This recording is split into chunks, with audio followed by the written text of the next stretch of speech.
Donc, bonjour à tous et bienvenue. Donc, je suis Charlotte Molmy, la coordinatrice Espace Vie.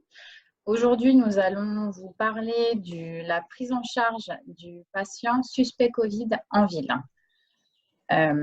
Pour ce faire, je vous demanderai bien à tous de bien garder vos micros coupés, comme d'habitude, et vous pourrez poser vos questions via le chat avec la petite bulle conversée qu'il y a en bas de votre écran. Et on essaiera d'y répondre en fin d'intervention, après chaque intervenant, s'il y a lieu. Voilà. Bah, écoutez, on va démarrer la séance avec docteur Didier Levaguerès, à qui je passe la parole. À toi, Didier. Bonjour à tous, bonjour à toutes. D'abord, merci de sacrifier un magnifique déjeuner ensoleillé pour venir écouter notre petit baratin. Baratin d'actualité. Donc, le sujet, c'est la prise en charge des patients suspects de Covid. Donc, on ne parlera pas des traitements des patients Covid. Donc, un suspect, le but de cette enquête, c'est d'en faire essentiellement un innocent et peut-être un coupable. Donc, ça s'inscrit dans le cadre de ce qu'on a appelé le tracing et du dépistage des patients suspects de Covid pour passer de la période 3 à la période de déconfinement et d'éviter une reflambée des épisodes infectieux épidémiques. Donc, je voulais commencer déjà par vous parler de savoir pourquoi faire ça et qui ça concerne. Je vais faire un petit rappel, je m'en sors pas avec le partage d'écran, voilà. En fait, pourquoi faire tout ça? Pour essayer d'éviter les accidents principaux qui sont la mortalité. Et la mortalité, je voulais juste faire des petits rappels de savoir de qui ça touche. Et en fait, je ne sais pas si vous voyez mon écran, oui? Oui, les patients atteints de Covid, comme vous voyez sur cette image, sur cet écran, c'est essentiellement les patients âgés de 75 ans et plus qui ont payé un lourd tribut à cette infection de Covid. Et hop, et là, vous avez le tableau de l'augmentation des facteurs de risque. Là, je l'ai fait sur l'âge entier, c'est-à-dire jusqu'à plus de 80 ans. Vous voyez que les facteurs qui sont x1 jusqu'à x5 sont toute la comorbidité, l'IMC, l'hypertension, le diabète, et que la courbe qui augmente le plus rapidement, c'est celle qui est liée à l'âge. On peut dire que pour cette maladie, le facteur essentiel de gravité, c'est l'âge, puisque vous arrivez à x50 quand vous êtes au-dessus de 70 ans et à plus de 180 quand vous passez à l'âge de 80 ans. Alors, ce tableau fait tous les âges de la vie. Je l'ai fait plus court pour jusqu'à un peu plus de 60 ans. Vous voyez que, par exemple, l'IMC 30-35, ça va x2. L'IMC à 40, ça va x3. On multiplie pour l'hypertension artérielle, le facteur le plus important étant, même pour les cancers de moins d'un an, les leucémies, les pathologies hématologiques multiplient jusqu'à x3, x5. Mais ça n'a rien à voir avec la courbe qui est la courbe en haut de l'âge, où de 40 à 50 ans, vous multipliez par 7, à partir de 50 ans, x 15, à partir de 60-70 ans, x 30, vous multipliez à plus de 60 ans après 70 ans, et vous arrivez à 120, plus x 120 après 80 ans. Ce qui nous donne la courbe de mortalité, qui est la médiane de mortalité pour cette maladie, est une médiane de 75 ou 78 ans. 75% des patients ont plus de 70 ans, décédés. Là, vous avez le taux des décès pour les patients infectés. Vous voyez que pour avant 20 ans, il n'y a pas de différence homme-femme, parce qu'il y a le facteur de risque aussi lié au sexe. Il y en a 1 pour 100 000 avant 20 ans. Pour un patient infecté, il y en a 1 pour 100 000 qui décèdent. Ça arrive à 7 pour 100 000 entre 20 et 39 ans. Et pour monter rapidement, pour arriver à 80, donc à 8 pour 1000, et pour arriver à 5 pour 1000, 8 pour 10 000 et 5 pour 10 000 quand vous avez 8 pour 10 000 pardon, quand vous avez plus de 80 ans. Donc, le facteur de risque de mortalité de cette maladie est l'âge. Je voulais juste le rappeler avant de poursuivre.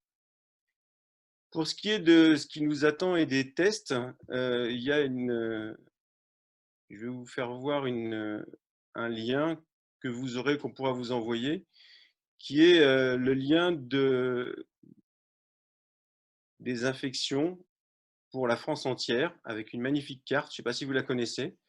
Alors, comme on est curieux, on va taper sur la carte de l'Île-de-France. Comme on est très, très curieux, on va rester sur celle de l'Essonne. Et vous avez là cette courbe qui nous montre les chiffres totaux à la fois de nombre de cas, de gens hospitalisés et de mortalité. Vous avez, tout ça, c'est cumulé.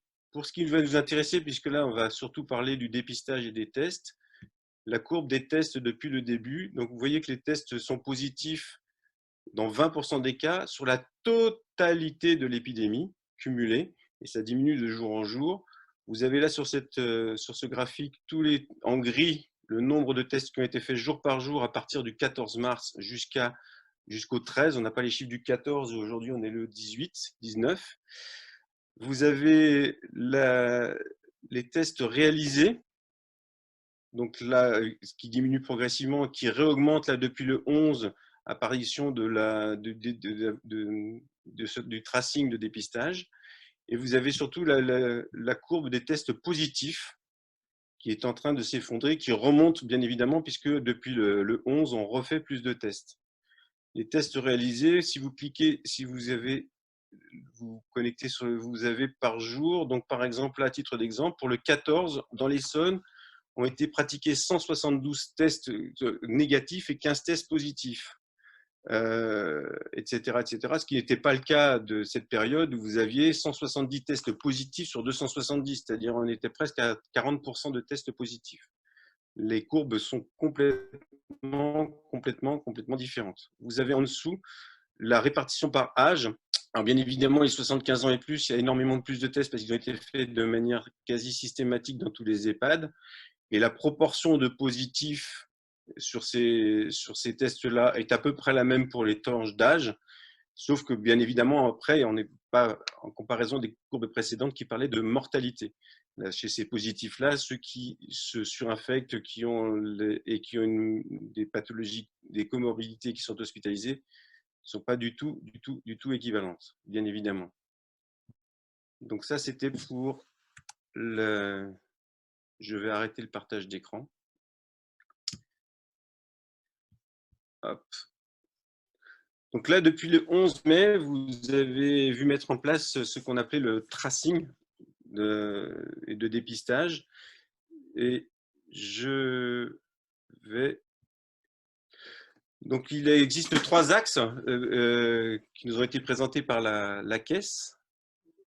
Le premier axe qui est à qui ça s'adresse. Donc, c'est toutes les personnes qui ont une symptomatologie évocatrice de Covid, sachant que ça s'est largement étalé. Grosso modo, un patient qui est fébrile ou même une sensation fébrile, bien évidemment avec un tableau ORL ou respiratoire, est éligible au test. Ensuite, tout patient fébrile non expliqué est éligible aussi, et qu'ils aient des troubles digestifs, de diarrhée ou de sensations désagréables de syndrome fébrile est éligible.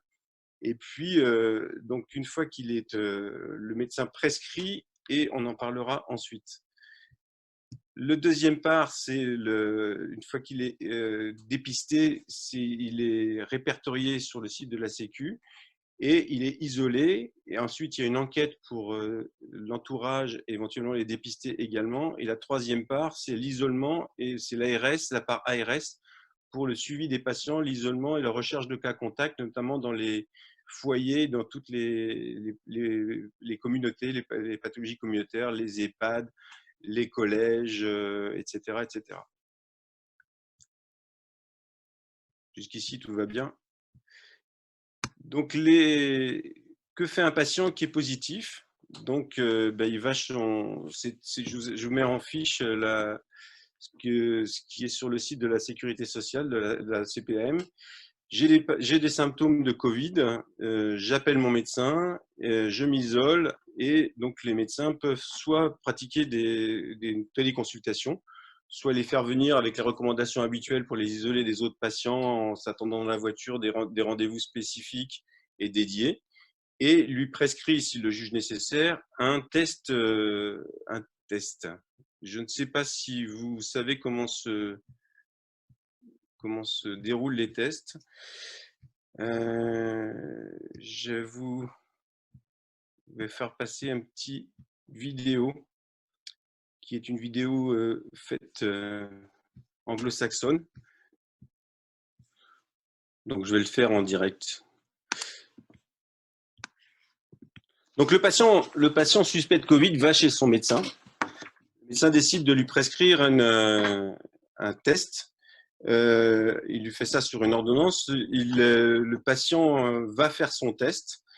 Donc là, il y a prévenir le patient que, en fait, à partir du moment où il fait le test, il va être aller au laboratoire. Le laboratoire, le test fait, se devra de donner le résultat à la caisse de sécurité sociale, à la CPAM, et notamment de le signaler quand il est positif. Donc, il faut prévenir le patient que test prescrit, test fait égale signalement. C'est quelque chose qui est important à faire d'un point de vue un peu légal et puis éthique. Une fois que le résultat est connu, le laboratoire donne le résultat au médecin traitant si ce n'est pas le même médecin, et envoie le résultat à la CPAM. Le patient revient ou consulte par téléconsultation le médecin, qui doit le rentrer sur le site de la Sécu dédié pour donner son identité, son nom, son prénom, son adresse mail si possible et un contact téléphonique. Il est possible au médecin de prescrire les tests pour les gens contacts proches, grosso modo la famille et ceux qui vivent sur le même toit, qu'il peut ou pas renseigner sur le même site de la caisse sur Amélie Pro. Et une fois que c'est fait, Amélie Pro, la caisse, contactera tous les sujets contacts pour leur proposer un test de dépistage et leur proposer un isolement. Le médecin qui a consulté le patient 0 lui fait un premier arrêt de travail de 3 jours parce que les tests sont reçus dans les 48 heures qui suivent. Et une fois qu'il le revoit, si le test est négatif, on n'en parle plus. Il traite la pathologie pour laquelle il est venu le voir. Et si il est positif, il lui fait un arrêt de travail correspondant à ces 14 jours d'isolement.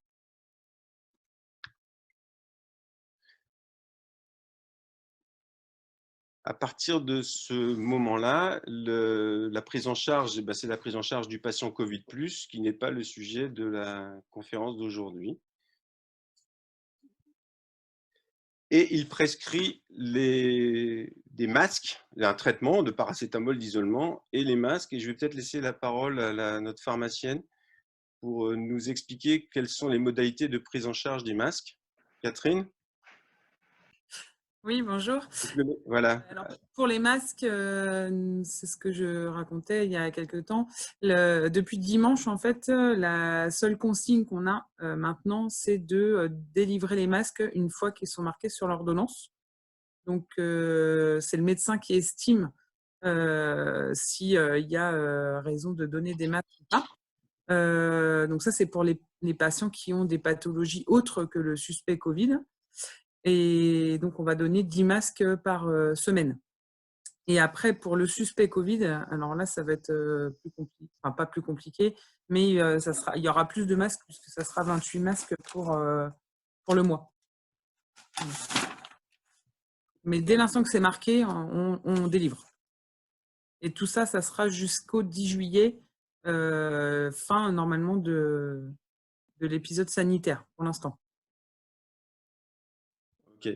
Les masques, je vois qu'il y a des questions. Masques de quel type pour les patients? C'est masque chirurgical. Voilà, le classique. Et du coup, en même temps, j'en profite pour attirer l'attention, c'est que le stock en fait de masques chirurgicaux, c'est le même que le stock pour les professionnels de santé. Donc, pour prescrire, je pense qu'il faut bien regarder, enfin, dans la mesure du possible, peser le pour et le contre pour ne pas trop déstocker et qu'il en reste assez pour les professionnels de santé qui ont… on passera en priorité, mais n'empêche qu'on est obligé de délivrer aujourd'hui. Ok. Donc, Les délivrances de masques aussi peuvent avoir lieu pour les sujets à risque. Donc, je vous ai mis sur cette image, sur cette diapo, être âgé de 65 ans et plus et avoir des antécédents cardiovasculaires, hypertension artérielle, mais avec des complications d'insuffisance cardiaque, avec un diabète, mais qui doit être non équilibré ou présentant des complications.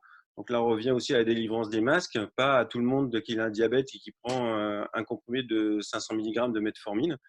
Les pathologies chroniques respiratoires, on voit les asthmatiques arriver parce qu'ils ont pris une bouffée de ventoline de temps en temps quand ils vont faire du sport. C'est pas à ceux-là que ça s'adresse, mais à ceux qui ont des infections, des asthmes sévères, mal équilibrés, des procoptomopathies, des insuffisances respiratoires, etc., etc. Grosso modo, tous ceux qui ont des pathologies respiratoires en ALD, les diabètes sont tous en ALD, mais il faut qu'ils soient mal équilibrés. C'est pas pour tout le monde, tout le monde, tout le monde. Quand vous faites un certificat pour les médecins, le certificat d'isolement se fait avec, juste comme c'est indiqué, le lieu, la date, l'identification du médecin, donc une ordonnance, et par la présence, je justifie que monsieur machin doit, compte tenu des recommandations sanitaires actuelles, respecter une consigne d'isolement, le conduisant de pouvoir se rendre à son lieu de travail. Alors après, libre, les patients qui peuvent être isolés chez eux et qui peuvent télétravailler, eh ben, ils s'arrangent avec leur employeur. Et ceux qui ne peuvent pas télétravailler, c'est à l'employeur de faire la déclaration sur Contact Amélie pour leur faire délivrer par l'assurance maladie un arrêt de travail. Mais ce n'est en aucun cas à nous de leur délivrer l'arrêt de travail. Là, je parle des sujets contact, des gens dont un contact a été dépisté positif sous le même toit, par exemple. J'ai sur cette fiche que vous aurez peut-être, si vous le désirez, toute la chronologie pour les arrêts de travail, et à qui, quoi, comment et comment les formaliser. Là, il y a tout sur le site de la Santé publique France que je vous conseille vivement de consulter, d'éditer, tout un tas de fiches conseils pour les patients avec j'ai des signes de la maladie Covid, qu'est-ce que je fais? Ensuite, pourquoi je dois m'isoler? Pourquoi je fais le test? Il y a 4 pages et c'est très très bien fait et c'est archi complet. Voilà. Je vois aussi les consignes d'hygiène du cabinet médical, mais vous les connaissez tous par cœur.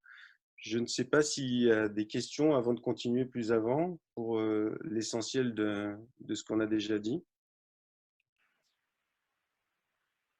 Non, apparemment, il n'y a pas de questions là. Tout est trop clair. Ouais. Alors, c'est curieux que personne n'ait posé la question de savoir pourquoi on ne fait pas de sérologie. Ça n'intéresse personne.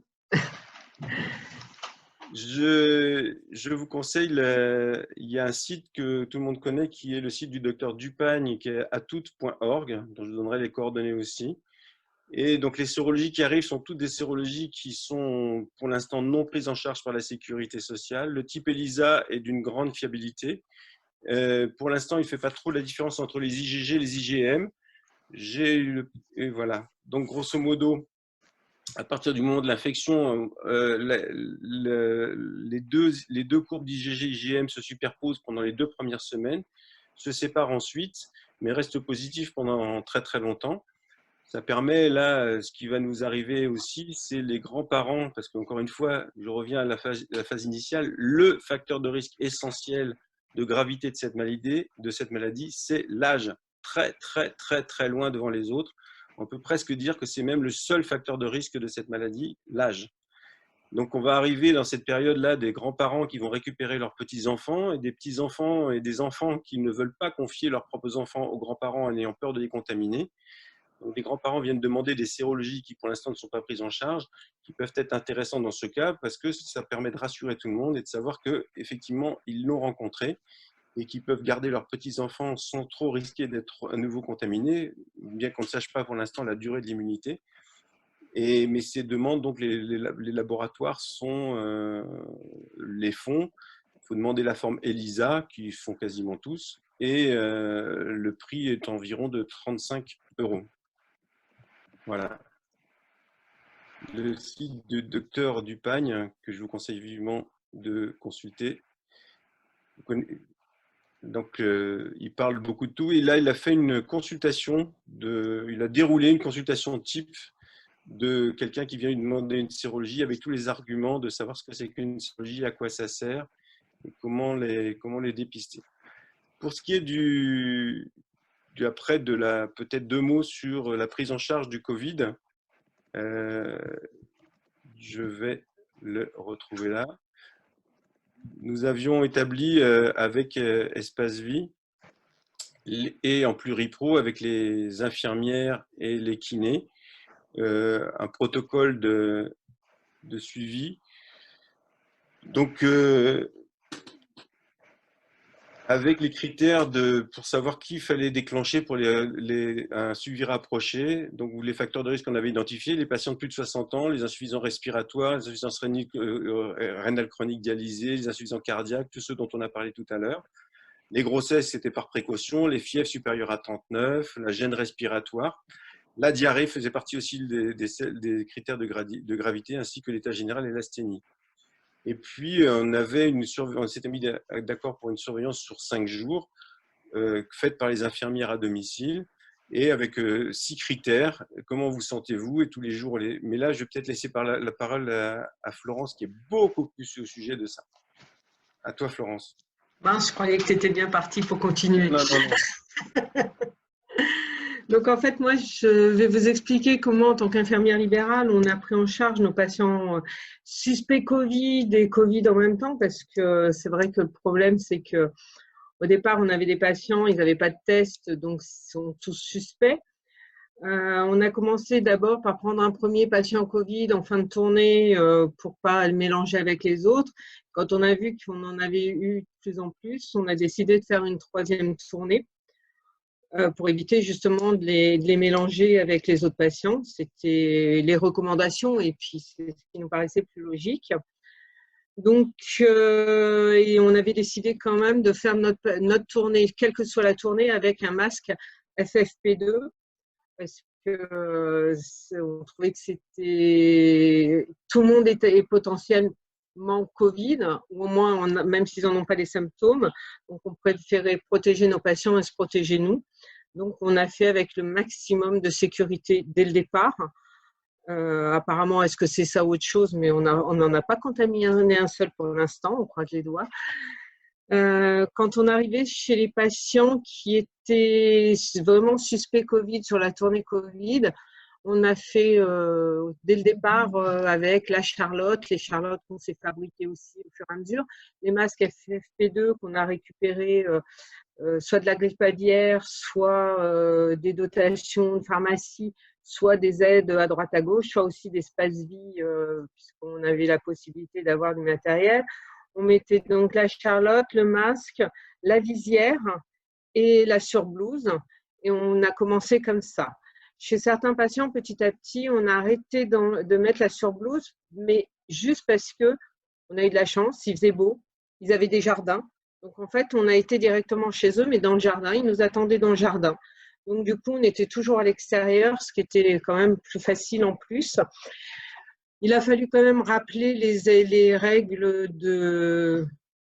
d'isolement, les ports du masque, tout ça, parce qu'en fait, on s'est rendu compte que quand on arrivait chez les patients, même ceux qui avaient des pièces pour pouvoir s'isoler ne le faisaient pas toujours.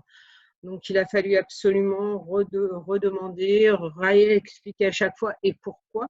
Parce que, comme il disait, on vit toujours ensemble, on ne voit pas pourquoi s'isoler les uns des autres. Donc, ça n'a pas toujours été évident, mais bon. Comment dire on a fait, moi, quand j'arrivais, c'est vrai qu'au maximum, j'évitais de toucher les affaires des patients. Donc, quand je venais, je prenais mon saturomètre que je faisais avec, à l'intérieur, je mettais une lingette de décontaminant. Et je mettais la lingette, j'avais vérifié avant, ça fonctionnait avec, on avait quand même les sacs normales. Donc du coup, comme ça, à chaque patient, je mettais une lingette différente, après je l'avais jetée et tout. On s'habillait avant de rentrer, on faisait les soins, donc saturation, tension. Dès qu'ils avaient un tensiomètre, on l'envoyait, on le faisait avec son tensiomètre pour éviter de contaminer les nôtres. Donc, c'est vrai que je me suis rendu compte qu'il y avait beaucoup de patients qui avaient des tensiomètres, plus que ce que je n'aurais pensé. Donc ça, c'était bien. Et on faisait participer la famille pour la fréquence respiratoire, parce que c'est vrai que si c'était prendre le téléphone, retoucher au téléphone, donc on faisait avec la famille parce qu'il y avait toujours quelqu'un à côté, quoi qu'il arrive. Voilà. Et c'était beaucoup de la prise en charge aussi psychologique, parce que c'était beaucoup d'angoisse, beaucoup de questions, et on se rendait compte que dans la nuit, il y avait beaucoup de détresse respiratoire un peu plus importante la nuit. Ils étaient très angoissés. Ça a été le plus gros travail qu'on ait eu à faire, je trouve, ça a été ça.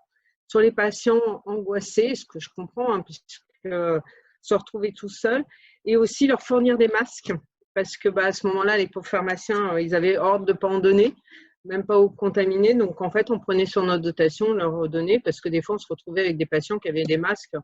On avait l'impression que ça faisait 3 semaines qu'ils avaient le même. Donc, et expliquer toutes les recommandations, le lavage des mains, dire que le chat, c'est bien, mais le lavage à l'eau et au savon, c'est pas mal aussi. Voilà.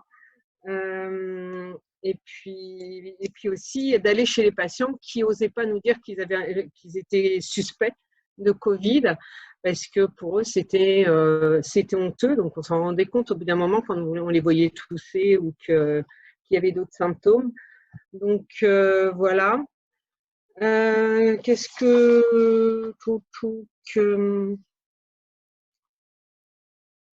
Après, ça, c'était les patients aussi. Chez certains patients où c'était dans un appartement, moi, j'évitais de rentrer complètement dans l'appartement pour éviter d'aller partout.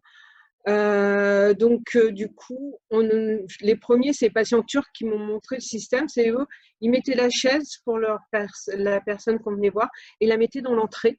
Comme ça nous évitait de rentrer, parce que chez eux, il faut enlever les chaussures et tout, ou mettre des surchaussures. Et au niveau matériel, on n'avait pas obligatoirement ce qu'il fallait, eux non plus. Donc, du coup, ils se mettaient dans l'entrée, donc on n'allait pas loin, et puis c'était pratique aussi. Par contre, on ne faisait pas notre dossier de transmission à l'intérieur, parce que ce dossier de transmission, après, il faut sortir le stylo, il faut désinfecter le stylo, ça faisait beaucoup de choses. Donc, on avait décidé de prendre ça, de garder dans notre petite mémoire, et arriver dans la voiture, une fois qu'on avait tout désinfecté. Comme on les a tous nos patients Covid, on les a inscrits sur Entracte, ce qui nous permettait déjà de noter le nom du médecin qu'il suivait. Donc, tout ce qu'on notait, le médecin avait un SMS pour dire comment allait son patient et tout. Il avait qu'à lire ce qu'on écrivait. On écrivait tout dessus, comme ça permet de travailler plus en équipe. Ça nous permettait, chez certains patients qui étaient tout seuls, de demander au pharmacien de lui livrer les médicaments, pas pour le Covid, mais pour d'autres choses, pour éviter que ce patient n'ait besoin de sortir pour tout ça. Ça a servi de faire vraiment un travail pluriprofessionnel. C'est sympa. C'est sympa, et ça nous fait moins de travail que de devoir appeler le médecin à chaque fois et tout pour dire que ça va, ça va, ça va pas. Je ne sais plus où j'en suis, excusez-moi. Donc, éviter les dossiers. Donc, oui. Ah oui, et puis après, c'est vrai que quand on sortait, avant de partir chez le patient, si j'avais mis la blouse et tout, je laissais tout chez le patient, la blouse, et je donnais tout pour mettre dans un sac poubelle qu'il devait fermer et garder jusqu'à la fin du confinement. Et à la fin du confinement, ils pourront le mettre dans la poubelle normale, mais des sacs poubelles fermés. Donc, il fallait tout leur expliquer, tout ça, parce que sinon, ça va dans la poubelle comme ça, sans se poser de questions. C'est vrai qu'on ne se pose pas obligatoirement les questions pour ça, voilà. À un moment, la pharmacie avait le droit de délivrer 3 masques par patient malade par semaine. Il fallait une ordonnance, donc je leur disais de surtout bien demander l'ordonnance au médecin. Et puis voilà. Est-ce que vous avez des questions? Je n'ai pas regardé. Mais d'abord, j'ai vu qu'il y avait plein de gens qui ont des bonnes idées. Sylvie qui met j'avais pas pensé, des films étirables sur les bras pour protéger Pour le les... tensiomètre, oui. Moi, j'ai jamais eu d'idée. C'est une bonne idée, ça. Hein? Soit ça, soit moi, je mettais aussi des injects désinfectantes directement. J'en avais quelques-unes. C'est vrai qu'à la fin, j'ai commencé à mettre du sopalin ou d'autres choses comme ça parce que j'avais pu. Mais au départ, oui. Et c'est vrai qu'au maximum, utiliser leur matériel déjà. J'ai oublié une chose tout à l'heure. Je repartageais l'écran avec pour l'écran pour les tests où faire les tests quand le médecin prescrit un test. Alors, il y a deux solutions. Prescrire et laisser le patient se débrouiller tout seul. Donc, il va courir à droite à gauche avec ses Covid jusqu'à son pharmacien et faire les laboratoires, ce qui est quand même la pire des bonnes idées. Téléphoner pour prendre les rendez-vous, mais il ne sait pas où et tous les laboratoires ne le font pas. La solution, la meilleure, ça reste pour ceux qui ont en tract de déclencher un test Covid et le patient est contacté par les laboratoires qui leur donnent un rendez-vous essentiellement en drive pour faire le prélèvement dans un laboratoire adapté. Et vous avez le site santé.fr où vous pouvez vous cliquez la ville ou le code postal, sinon vous activez le fait de savoir où vous êtes et il vous donne toute la liste. Donc, par exemple, là, je vais taper au hasard Corbeil-Essonnes et vous allez avoir tous les… Hop, il faut que je vous fasse disparaître, là, vous. Pouf. Voilà, vont apparaître tous les laboratoires avec la liste des laboratoires de Corbeil qui pratiquent le test. OK? Ouais. Voilà. Je vais répondre à 2-3 questions. Pourquoi le pharmacien n'est pas dans la boucle du suivi des patients sur Entrate? Après, ça dépend. Moi, j'essaye de le mettre à partir du moment où on nous donne le nom du pharmacien. Il y en a des fois, ils nous disent ça dépend des fois, donc c'est pas toujours évident. Mais dès qu'on l'a, on essaye de le mettre et on essaye de travailler avec eux.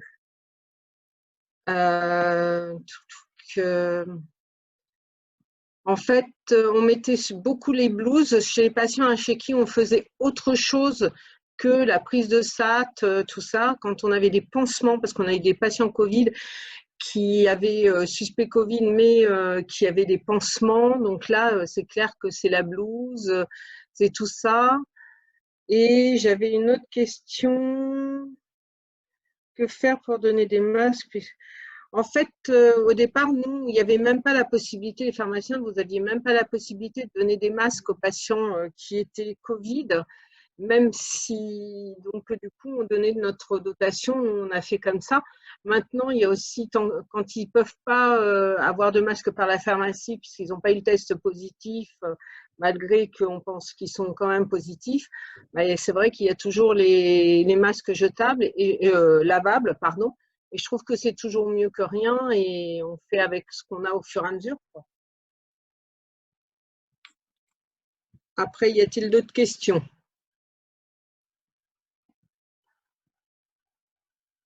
Bien. C'est que tu as été trop clair, Florence. Il n'y a pas de question des médecins concernant. Je suis étonné qu'il n'y ait pas de question de médecins concernant l'éthique et le signalement. Ni de professionnels de santé, le fait que pour la première fois on signale les pathologies à la caisse, ça c'est pas la première fois puisqu'on déclare tous les diabètes, les hypertensions et les ALD, mais la recherche de sujets contacts pour une maladie qui n'est pas à déclaration obligatoire. Bon. Bien, on va pouvoir peut-être conclure, Charlotte. C'est ça. On va pouvoir. Écoutez, je remercie tout le monde d'avoir participé et surtout à nos intervenants. Donc, Didier Levaguerès, qui est médecin généraliste sur Bouchy-Saint-Antoine, je ne sais pas si tu l'avais dit, et aussi président de la CPTS du Val-d'Hier. Nous avons aussi Corinne Posaïvert, qui est pharmacienne sur Évry. Membre du bureau de la CPTS Santé Seine-Essonne et Florence Libert, IDEL sur Corbeil-Essonnes, qui est aussi sur la CPTS Santé Seine-Essonne. Et nous avons eu en commentaire aussi, nous avons Sylvie Traticule, qui est IDEL sur la CPTS du Val-d'Hier également. Donc voilà, je voulais tous vous remercier pour cette séance. J'espère que ça a été assez clair pour tout le monde. En tout cas, vous pourrez toujours continuer de poser des questions. La vidéo est enregistrée et sera disponible sur notre chaîne YouTube Association Espace Vie ou bien directement sur le Facebook d'Espace Vie ou encore sur le site internet d'Espace Vie. Où on vous joindra également sur le site internet d'Espace Vie les documents que Dr Levaguerès nous a transmis. On pourra aussi vous les mettre dedans au besoin pour que vous puissiez les consulter ultérieurement. Je vous invite du coup soit à nous suivre sur Facebook ou sur la chaîne YouTube. Et je vous donne rendez-vous la semaine prochaine, donc mardi 26 à 13 h. Donc là, nous changeons de thème totalement et nous partons sur la prise en charge des patients porteurs de plaies en ville. Nous aurons du coup le docteur Roy-Biama Elie-Marie, qui est dermatologue sur Corbeil-Essonnes, et Saïka Gulam, qui est IDEL sur Corbeil-Essonnes et qui fait partie de la CPTS Santé Seine-Essonne. Donc voilà, écoutez, merci à tous et puis passez une très bonne journée. Au revoir. Merci. Au revoir. Au revoir. Merci.